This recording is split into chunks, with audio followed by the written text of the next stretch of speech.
We are joined now by Zach Pereles from CBS Sports covering college hoops. Zach, what's going on, man?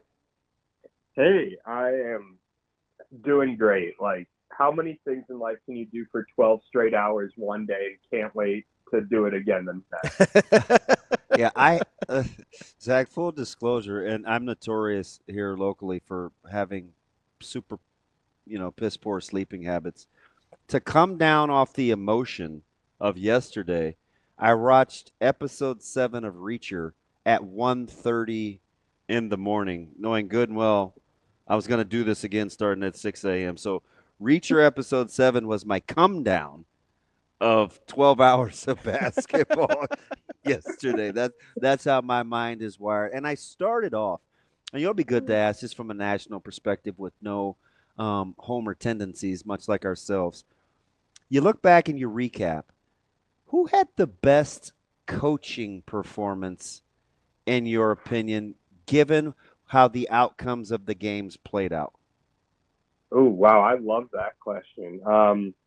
I think that I have to think about there were so many really good performances. Let me get that out of the way first. Will Wade and McNeese, like, this is a guy who his players know that he's leaving, and they still played their hearts out for him and had an incredible game plan. It was, I know that the game ended up McNeese only won by 2, but they were up by 20 plus. And, if this had been a boxing match, it would have been called off in the 5th round. Like, this was a dominant performance. It really looked like, sometimes it looks like when you get to this time in March, sometimes you get all these popular upset picks and they just don't really have it athletically or size-wise, or there's just a difference in overall skill level. McNeese was the team that looked like they were just like the bullies on the playground, dominating the glass, like throwing down ridiculous dunks. They're up like, I think they were up one or two possessions late, and they have guys throwing down reverse dunks on fast breaks. Like, this team came in, they were not afraid. They were not worried that Will Wade, has essentially admitted that he's taking the NC State job. And they really dominated a really good Clemson team. So, Zach, it kind of two things on Will Wade and McNeese State here real quick. Number one, it kind of reminded me what you're talking about there, sort of the confidence, almost overconfidence, but just looking like the better team. I'm not sure I've seen that in an upset to that degree, especially in a game that was still or got relatively close, since we were looking at Florida Gulf Coast and Georgetown, where it's just like, oh, that team's just better. Yeah, no, I think, like, one of the things that impressed me the most, a lot of times when you see these upsets, like, you think, oh, maybe it's, one guy leading the way. McNeese had more points off its bench than it did from its starters. Like, this is a really, really talented team, deep, physical. Like, Will Wade, just like, what a job assembling his team, making sure his team, a lot of guys would, just kind of pass off the have you talked to NC State as, we're focused on this season. I think that he understands that his guys understand the business and the fact that he is leaving. So the fact that he had them so well prepared, and, like, you can tell that they love playing for him. He really loves this team. Just because he is going to be leaving at some point in the next month doesn't mean that changes. Like, he is really dedicated to this team. His team is really dedicated to him, and it's a really good team. So, Zach, one last thing here. Part of me wonders, because I totally miscalculated this McNeese team with the talk and, I guess, confirmation of the NC State job with Will Wade. But part of me wonders if, since it's become more of a business for the players, like, how many of those guys are playing for a spot to go to NC State? That's what he told them. Like, he's like, hey, whoever plays the best can come with me. I mean, that's a relationship with your players. Like, it's become a business for the players too. Like, I totally miscalculated that. Yeah, no, I did as well. Like, I and that's the other thing. Like, McNeese has obviously gotten a lot better under Will Wade. The guy is an incredible, incredible coach. And you're right. Like, this wasn't even his best team at McNeese. They still just, like, you're right. The players, they're looking for their future too. I sometimes think about now at this point in college basketball, like, you would always hear in the NFL, like, everyone sees everything. Like, you want to put every good rep on film. And that's true in college basketball too. Now, I think that they're still playing for their team first and foremost, but you're absolutely right. Like, every single opportunity you get to impress someone, you should take advantage of it because there is so much player movement now. All right, let me ask you. So I think two of the other top candidates, and I'm of the show, I'm probably the resident ACC honk because I cheer for Carolina, and it's the conference I think I kind of watch the most, not named the Big East or SEC. So I'm going to give you two candidates because I thought what Coach Mack did, and we said yesterday, and we're obviously close to Creighton here, and his ability, his scout, and his preparation, I think, are bar none. I've said since he's been in the Big East, if you only see them once, he advantage him, right? He's turned his staff over. He's the constant. But another one, and what they did to Louisville yesterday, especially early, even though shots weren't going down, they got the offense they wanted. Louisville was flustered defensively. I thought he was fantastic. But I also think Coach Cal and what he did with reintegrating Boogie Flan, they had played better without him. I know Kansas is a turnover machine, and some of that just goes with the territory, but I thought he managed the game late as well. If I give you the next handful of coaching performances, do either of those two make the cut? Yeah, I think those are both really good calls. Greg McDermott, like you mentioned, like, the guy is so darn good, and I think his team really matched up very, very well, and it's because of Ryan Kalkbrenner. Like, Louisville's a team that wants to get to the basket and shoot threes. Those are the two things they want to do. Well, Ryan Kalkbrenner, because of that drop coverage, makes you shoot a lot of mid-range shots. You could tell there were a lot of times where Chucky Hepburn was a little, sort of just unsure what to do. And it's really hard to prepare for this sort of Creighton team, like you mentioned, in a one-off game. Like, they are just so well coached. I mean, Ryan Kalkbrenner, like, I can't speak enough about the guy. And then obviously Jemiah Neal, like, just tough shots over and over and over again. This was just a heater.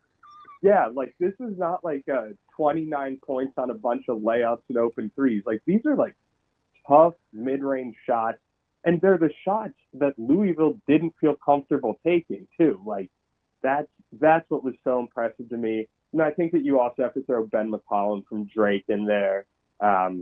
Just like, that team is so good. You don't win. I think they're now up to 31 games by accident, no matter what level you're playing at. Like, that team was awesome. And to me, I thought a pretty easy 11-6 upset there. So, you know what's interesting? I wanted to give him credit. We talk about him all the time just because we're familiar with his prowess and his background. And he's kind of in our backyard. But you know what? Why I kind of looked at that and didn't put him in the other category is because Missouri defensively has been bad all year. And for a coach that gets a ton of running, and listen, he's done a heck of a job. I'm not going to poo-poo that. You let an efficient offensive team like that just kind of do what they do in a game in which they can control the pace. That just seemed kind of just natural for what Drake does. It was just Missouri was a bad matchup. I thought when I picked Missouri, I thought, well, they could probably just score enough to win. But they're just not good enough defensively. Yeah. No, I agree there, and that's why I did take Drake. I thought the biggest thing for Ben McCollum was when Missouri made that run in the second half, he got his guys back together, and, he's a former D2 guy. Obviously, Bennett Sturt's former D2 guy. Like, this is the biggest stage, and he got them back together. So that's really more maybe it's not so much exactly what he game planned for, but in the game, just the ability to get the guys together again and finish that game really, really strong after Missouri had cut it down. I think it was 52-50, and to finish 67-57 is really impressive. Zach, as you look at the slate today, I'm having a hard time finding a ton of upsets that I like. Is there any double-digit seeds speaking to you today? Yeah, I am all over Colorado State. Oh, man. Everybody that's a popular one. I was going to say it's a popular one. I really like Memphis. Like, this is a good team, but they are hurt. Tyrese Hunter not playing, like, that is a big, big deal. Yeah. And Nick Clifford, like, is one of the best players the country doesn't know about. Spot on. And I think how about their offensive sets? Yeah, and that's the thing. Like, they put him in such good opportunities to show off his vast skill set. They have guard play. They're going to have issues with Dane Danger down low, but everybody does. I really, really think Colorado State. I'm a big, like, analytics, advanced stats person, and when you see good numbers from teams like that, that makes me like them even more.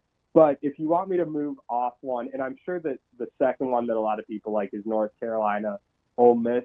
How about a late night game? Give me Xavier over Illinois. That's my the Carolina fan. I'm with you, but the most intriguing matchup for me is Xavier and Illinois, because Xavier punishes you if Illinois turns it over, but when Illinois is humming, they can be a machine. Yeah. You're absolutely right. I always worry about inexperienced guards in March. And while Illinois obviously has Kylan Boswell, Kasparis, Jakusionis, like that's I love his game. I think he's a really good player. I just don't always trust these teams that score a ton, in March. And I think Xavier just has enough like big grown men to match him. Zach, I want to go outside the NCAA tournament here for a second. There's some interesting jobs open on the market already. Obviously, Texas is the biggest fish out there now, but Villanova, Minnesota, Iowa. Which jobs are you kind of the most intrigued by being open? Yeah, Villanova stands out just because they were so determined to stay in-house after Jay Wright. And this is a team that should be loaded NIL-wise, like plenty of resources. They had no issue bringing in really good transfer portal, classes. I'm really intrigued there, like what's the approach? And after so much sustained success, like what's going on there? And then just down the Eastern Seaboard a little bit, Virginia is still open. Yeah. That is a team. I still think this is, we talked about the ACC's downfall a little bit and kind of touched on some of the struggles there. The middle tier of that conference just completely falling off and not even making the tournament. Yeah. Like, Virginia hasn't won a tournament game since it won the title in 2019. So that's one to me, like, the resources are there. Obviously, really strong track record. That I could see that being an enticing opening, and one that, like, if you're looking at the ACC trying to get sort of back on track, Will Wade being at NC State, and then, like, you need Virginia to hit. You need Florida State and Miami, who have already made hires, to hit, because, 5-10 years ago, those were national contenders. Those were top 25 teams. Now they're not even, they're barely in the top 15 in their own conference. Let me ask you something, Zach. And well, there's two things I want to get to because that's a heck of a segue. So you've got, but let's just talk kind of hot names. You got Huss at High Point. You got Nico at CSU. McCollum is always going to come up. NIL not being an issue, how would you slot those three guys, knowing they can be patient or they can pounce if they want to? They're going to be highly sought after at some point. How would you slot them? Hush McCollum, and who was the third? Nico Medved. Yeah. Oh man, that's a tough one. You're putting me on the spot here. I really am impressed by what Ben McCollum's done. I just like everything about him. I think he has a really good demeanor. And NIL being even, resources being even, it's hard for me to go. Nico Medved's been so good though. Oh man. Can I give you 1A, 1B? Yeah. I think that those two guys, and then Huss from High Point, they play a really fun, entertaining brand of basketball. I just don't think I'm quite there with him, and that's because you're talking about like valedictorian and salutatorian of the class. So being number 3 certainly isn't meant as an insult. All right, let me give you a couple of things here. This is totally my personality, so full disclosure. I loved Florida in January. I said they beat Carolina, and I knew they were going to get healthy. And I told my partner, I said, we probably had to take a flyer on Florida. They weren't even really Florida yet. As the season's gone on, everybody loves Florida. So, of course, I didn't pick them to win the tournament. I took Houston because it's not as appealing to me anymore. Bad move, or and I need to mature, or how do you look at Florida as a team that a lot of people think will cut down the nets?